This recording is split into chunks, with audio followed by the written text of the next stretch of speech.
दोस्तों आज हम आपको एक बार फिर से फैक्ट्री में ऐसी कमाल की चीजें बनते हुए दिखाएंगे जिन चीजों के बारे में हर किसी को पता होना चाहिए कि ये सब चीजें कैसे बनती हैं। दोस्तों अगर आपने ये पूरी वीडियो देख ली तो मैं पूरे वादे के साथ कहता हूँ कि आपकी नॉलेज कई गुना तक बढ़ जाएगी।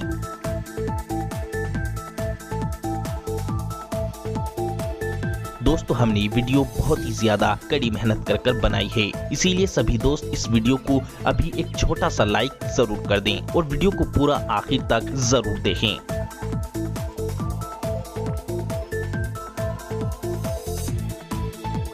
तो चलिए वीडियो को शुरू करते हैं। Bullet making process machine.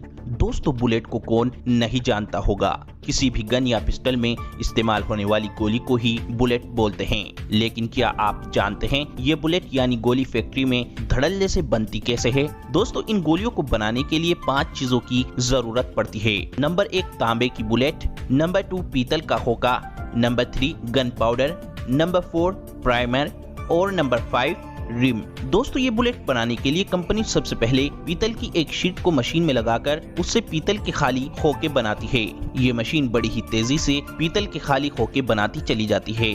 इसके बाद कंपनी इन खाली खोखे में अगली मशीन से पीछे का रिम प्राइमर फिट किया जाता है। ये प्राइमर दाने के आकार का होता है, इसे हम पटाखा भी बोल सकते हैं। इसके बाद कंपनी इस खोखे में गन पाउडर भर देती है। गन पाउडर भरने का काम करती है ये मशीनें। इसके बाद सबसे लास्ट में जरूरत होती है कॉपर की गोली की, जिसे कंपनी कॉपर को पिघलाकर पहले ही तैयार करे रखती है।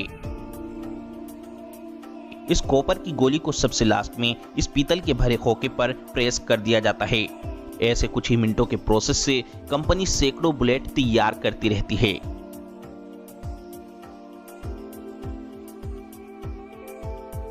Foam sheet making process. दोस्तों फोम की शीट यानी कि फोम की गद्दों का इस्तेमाल कौन नहीं करता है।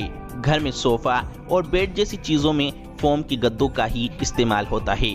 लेकिन क्या आपको पता है ये फोम के गद्दे बनते कैसे हैं? इन्हें बनाने के लिए फैक्ट्री में सबसे पहले एक कंटेनर में पॉलियोल और आइसोसाइनेट डाला जाता है। इन्हें मिक्स करने के लिए इस कंटेनर में कुछ मात्रा में वाटर भी डाला जाता है और साथ ही वो कलर भी डाला जाता है जिस कलर की फोम कंपनी को बनानी होती है। इसके बाद इस मिश्रण को कंटेनर में अच्छे से घुमाकर मिक्स कर लिया जाता है। अब इस मिश्रण को स्प्रे मशीन के जरिए एक बड़े टैंकर की सतह में धीरे धीरे डाला जाता है। इसे डालने के बाद इस टैंकर को चारों तरफ से अच्छे से बंद कर दिया जाता है। इसके बाद कुछ ही देर में ये पूरा लिक्विड मिश्रण फूल के ऊपर आ जाता है।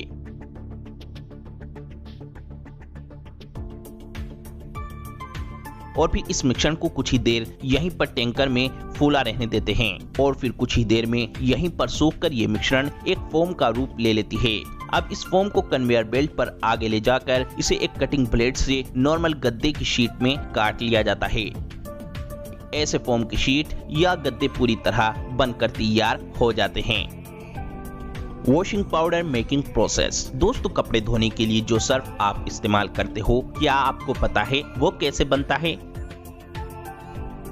इसे बनाने के लिए कंपनी सबसे पहले एक बड़े मिक्सर में नमक को डालती है। अब इसके बाद उसमें कंपनी अपना मनपसंद रंग डालती है। इसके बाद कंपनी इसके अंदर सर्फ में झाग पैदा करने वाला केमिकल डालती है। फिर इसके बाद कंपनी इसमें पाइन ऑयल डालती है जो कीटाणु को खत्म करके कपड़ों में खुशबू पैदा करता है। अब इसमें सोडियम ट्रिपॉलीफॉस्फेट डाला जाता है। अब इसे अच्छे से मिक्स किया जाता है। अब सबसे लास्ट में कंपनी इसके अंदर सोडियम मेटासिलिकेट डालकर फिर से मिक्स करती है। ऐसे आपका वॉशिंग पाउडर पूरी तरह तैयार हो जाता है। अब इस सर्फ की दूसरी मशीन से पैकिंग की जाती है। ऐसे आपकी पूरी सर्फ की थैली बनकर तैयार हो जाती है। Detergent soap making machine. दोस्तों कंपनियां डिटर्जेंट सोप बनाने के लिए सबसे पहले एक कंटेनर में सोडा बार, सोडा आश, ब्लीचिंग पाउडर, टिनोपाल और नील को मिलाकर मिक्स करके एक मिक्स मटेरियल बनाती है और इस मटेरियल को अगली मशीन डिटर्जेंट साबुन की शेप में बनाती चली जाती है और फिर सबसे लास्ट में इन डिटर्जेंट साबुन को पैकिंग मशीन पैक करती चली जाती है। ऐसे कंपनी अपने ब्रांड की पैकिंग साबुन पर चढ़ा देती है। Plastic rice making process.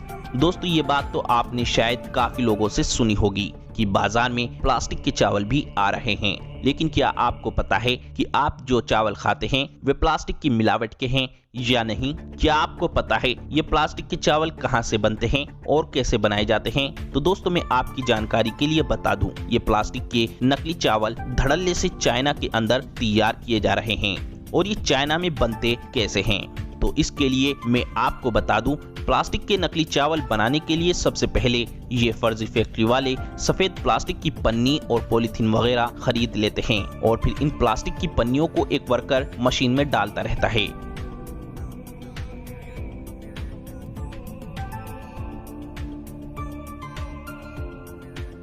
जिससे ये मशीन इन पन्नियों को पिघलाकर प्लास्टिक के सफेद धागे बनाती चली जाती है और फिर इन प्लास्टिक के धागों को पानी में सुखाकर कड़क कर लिया जाता है और फिर इन प्लास्टिक के सूखे कड़क धागों को ये मशीन चावलों की शेप में काटती चली जाती है, जिससे सफेद प्लास्टिक का चावल पूरी तरह से तैयार हो जाता है और फिर बाद में ये इस चावल को ओरिजिनल चावल के साथ मार्केट में सप्लाई कर देते हैं और लोगों की जान से खिलवाड़ करते हैं। दोस्तों ये सच्चाई हमारे सभी हिंदुस्तानी भाइयों को पता लग सके, इसके लिए इस वीडियो को ज्यादा से ज्यादा लाइक और शेयर जरूर करना। Glass making process. दोस्तों क्या आपको पता है जो शीशा आप घर की विंडो या दरवाजों में इस्तेमाल करते हो वो बनता कैसे है? दोस्तों शीशा आज हमारी जरूरत बन चुका है, इसीलिए इसका इस्तेमाल भी बहुत ज्यादा किया जा रहा है। इस शीशे को बनाने के लिए फैक्ट्री में सबसे पहले एक बहुत बड़ी और गर्म भट्टी में पुराने कांच को डालकर पिघलाया जाता है। फिर उस भट्टी में से थोड़ा पिघला हुआ कांच बड़े बड़े चम्मचों में उठाकर बाहर निकालते हैं और फिर उस पिघले हुए कांच को एक वर्कर रोड की मदद से उठाकर एक रोलर मशीन में डाल देता है, जहां पर लगे रोलर उस पिघले हुए कांच को एक पतली लेयर में बदल देते हैं और फिर कुछ देर कांच की इस पिघली हुई लेयर को ठंडा होने के लिए छोड़ दिया जाता है और कुछ देर में ठंडा होने के बाद आपका ग्लास यानी शीशा पूरी तरह से बनकर तैयार हो जाता है। ऐसे फैक्ट्री में नया ग्लास तैयार किया जाता है। Metal sheet making process. दोस्तों कारीगरों को लोहे की कोई भी चीज बनानी हो, अधिकतर चीजों में मेटल शीट यानी लोहे की चादर की जरूरत पड़ती ही है। लेकिन क्या आपको पता है ये लोहे की शीट या लोहे की चादर फैक्ट्री में बनती कैसे है? दोस्तों इस मेटल शीट या लोहे की चादर को बनाने के लिए फैक्ट्री में सबसे पहले पुराने लोहे के स्क्रैप को एक गर्म रिएक्टर में उबालकर पिघलाया जाता है, जिसे फिर एक प्रेशर मशीन के जरिए एक कन्वेयर बेल्ट पर फैलाया जाता है। ये फैलाने का काम बाद में वर्कर भी करते हैं ताकि लोहा शीट के रूप में अच्छे से सूख सके। इसके बाद सबसे लास्ट में इस लोहे की मेटल शीट को रोल करके लपेट दिया जाता है। ऐसे लोहे की शीट बनकर पूरी तरह तैयार हो जाती है। Steel drum making process machine. दोस्तों स्टील की ड्रम बनाने के लिए सबसे पहले स्टील की एक चादर को मशीन के द्वारा गोल मोड़ दिया जाता है। इसके बाद इस मुड़ी हुई चादर को गोल रूप में बनाए रखने के लिए इस पर एक मजबूत वेल्ड कर दिया जाता है। इसके बाद आपका खाली बिना ढक्कन का गोल ड्रम तो तैयार हो जाता है। इन ड्रमों को कन्वेयर बेल्ट से आगे दूसरी मशीन पर लाया जाता है, जहां पर ये गोल घूमती मशीन इन ड्रमों पर गोल रिंग की डिजाइन बना देती है।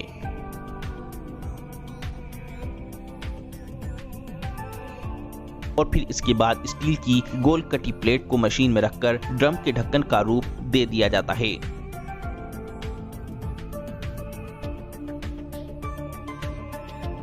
इसके बाद इन ड्रमों को कन्वेयर बेल्ट से आगे ले जाकर ये मशीन पहले से तैयार ढक्कन को इस ड्रम के दोनों तरफ फिक्स कर देती है। ऐसे आपका स्टील का ड्रम तैयार हो जाता है। और फिर सबसे लास्ट में इन ड्रमों पर अलग अलग रंग के पेंट किए जाते हैं।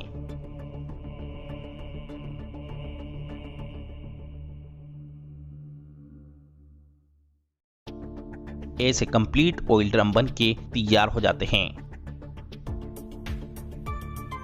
Balloon making machine. दोस्तों बलून्स यानी गुब्बारे किसको पसंद नहीं होते हैं, हर कोई बचपन में इनसे खूब खेला है। लेकिन क्या आपको पता है ये गुब्बारे बनते कैसे हैं? दोस्तों इन गुब्बारों को बनाने के लिए सबसे पहले कंपनी एक टैंक में लेटेक्स भर लेती है, फिर उसमें वो रंग डाला जाता है जिस रंग का गुब्बारा बनाना होता है। इस रंग को कपड़े में छान कर डालते हैं ताकि रंग पतला निकले। फिर इस मिश्रण को 15 से 20 मिनट गर्म आंच पर मिक्स किया जाता है ताकि रंग इसमें अच्छे से मिल सके। इसके बाद गुब्बारे नुमा मेटल के सांचों को एक चिपकन के मिश्रण में डुबोया जाता है ताकि बाद में लेटेक्स और कलर का मिश्रण इन सांचों पर चिपक सके। इन मेटल को चिपकन में डुबोने के बाद लेटेक्स और कलर के मिश्रण के पास ले जाकर इन्हें इस मिश्रण में डुबोया जाता है, जिससे ये लेटेक्स और कलर का मिश्रण इन गुब्बारे के मेटल्स पर अच्छे से चिपक जाता है। और बस फिर कुछ ही देर में इन मेटल्स पर चिपका हुआ लेटेक्स और मिश्रण सूखकर गुब्बारे की रबड़ का रूप ले लेता है। अब इसके बाद इन गुब्बारों को पकड़ने के लिए या इनमें गांठ मारने के लिए इनके किनारों को दूसरी मशीन से मोड़ा जाता है। इसके बाद इन गुब्बारों को 15 से 20 मिनट गर्म पानी में डुबोया जाता है ताकि गुब्बारे ज्यादा से ज्यादा फूल सकें। और अब सबसे आखिर में इन गुब्बारों के मेटल में नीचे से हवा भर के इन गुब्बारों को मेटल से निकाल लिया जाता है। ऐसे आपके गुब्बारे बनकर पूरी तरह तैयार हो जाते हैं। और हाँ दोस्तों, सबसे जरूरी बात, हमने ये वीडियो बहुत ही ज्यादा कड़ी मेहनत कर बनाई है, इसीलिए हमारी मेहनत का फल आपका वीडियो को लाइक करना है। दोस्तों, आपके वीडियो को लाइक करने से हमें खुशी मिलती है, जिससे हम आपके लिए अच्छी से अच्छी वीडियो बनाने की कोशिश हमेशा करते रहते हैं। तो दोस्तों, वीडियो को लाइक करें, शेयर करें और चैनल को सब्सक्राइब करके घंटी को जरूर दबाएं।